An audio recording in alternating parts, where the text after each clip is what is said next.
What's up, boys and girls? So today we're going to do a little bit of simple distance closing footwork, okay? I want you to break outside of the mold of all of the basic principles and rules when it comes to footwork in general, because we're gonna go outside of the lines, we're gonna bend the rules, okay? So talking about where you need to close a distance of 3 to even 6 feet. Most of the case it'll be more in the 3 to 4 foot range, but whether it was a multiple attacker scenario, you hit one dude and you have to get after the second one, or if you've popped one-on-one, you've popped the guy back, bumped him back, blown him back with a strike or a kick, and you want to close in before he can reposture and bring more athleticism your way, it's good to be able to close distance explosively, all right? So I'm going to back up a little bit so you can see my feet. Forget about your hands, just worry about your footwork. I want you to do this not in a good base, just kind of like a slight base, like a half base, all right? So I'm going to move forward with the right foot.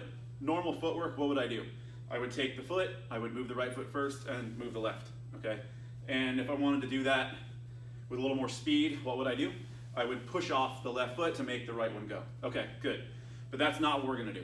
We're gonna utilize our loss of balance and use that as momentum to crash forward. So you're gonna basically cheat your weight toward the front of the front foot.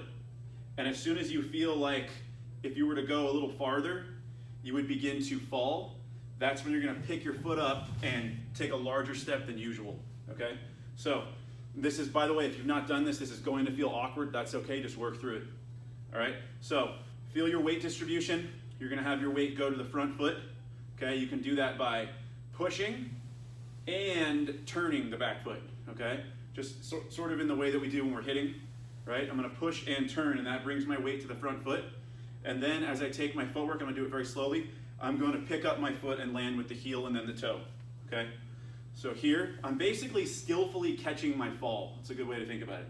Feel the weight to the toes, and then I'm gonna go and move forward. Now, the farther you step, the higher you should lift your knee up, okay? And that's so that when your foot lands, you don't skid into the ground, all right? So if I wanna take a little more space, I'm gonna pick up the knee higher to get me a little bit more clearance when I land, all right? So, a few more times doing this slowly. Look, weight to the front of the front foot, and then picking up and landing, always in a good base once you get there, okay? So weight forward, using my momentum, and then kind of catching my own fall skillfully, all right? So with the focus mitt, I'm gonna get a partner in here, holding the mitt up for me. If you're doing this at home, you don't need a target, okay? You can do it just in the air, but a target does help you, gives you some reference and some contact and some precision. You can use a heavy bag, you can use whatever you have. All right, I'm gonna use a focus mitt right now with my partner. She's just gonna hold it up. Let's come a little bit more in. She's gonna hold it up to give me a static target, okay? I suggest practicing this with shorter distance first until you get used to it. So this is, you can see I'm reaching. This is clearly outside of my punch range, but not by a lot, okay? So I'm just gonna practice that footwork, letting that body lean to the front of the front foot, and then come in and hit, all right? Don't worry about power. This is not about power. This is about connecting the hand with the feet, okay? So cheating the weight forward, right? As I begin to tilt, then I'm gonna pick up the front foot and throw the punch as I land. Let's move back a little bit. There, perfect. Okay? As you get more and more comfortable with it, you can open up more space, so you're in a distance where it's actually a little more challenging to close in, okay? Play around with the way your feet start too. Sometimes you can start from a total zero, other times from a slight base like we've been doing, or you can even do it from a good base, all right? So I'm gonna cheat the weight a little bit forward and then close in and hit that, okay? So be patient, make sure you guys definitely feel your weight distribution changing, right? So I'll explain it as I'm doing it. Right now I'm 50-50 on both feet. Okay, now I'm about 70% on the front foot. As I turn and I lean.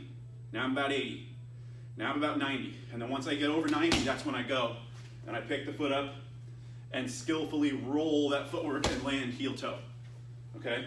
Don't worry about your guard hand and all that stuff right now. Just focus on the feet and the hand connecting to the mitt, okay? So forward and closing, all right? So that's just simple, basic distance closing footwork. There are all kinds of caveats and variations with it, but the main thing for right now, practice the weight distribution and the cheating of all the regular footwork rules.